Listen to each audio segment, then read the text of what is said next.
Welcome to Kenton's videos. Enjoy the video. You will begin by creating the project inside Google AI Studio, so sign in and pick the project with billing and quotas ready.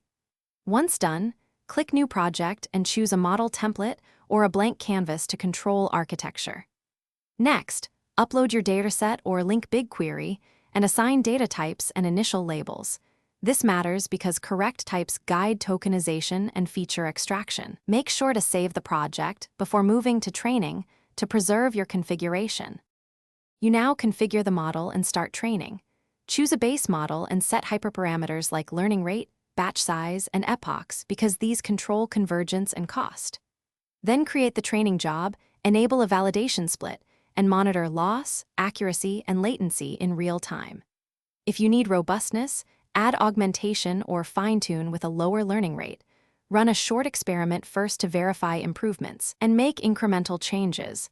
This reduces wasted credits and helps identify the best setting quickly. You finish by deploying the trained model to an endpoint. Pick the region, set auto-scaling and authentication tokens for secure access.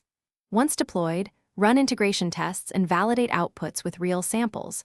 Check cost and latency under expected traffic because performance affects user experience and budget. If something goes wrong, inspect studio logs and model metrics. Retry with a smaller batch size or a lighter model to isolate issues. One key tip: verify quotas and billing limits before heavy testing to avoid. Thanks for watching. Consider subscribing if we helped you.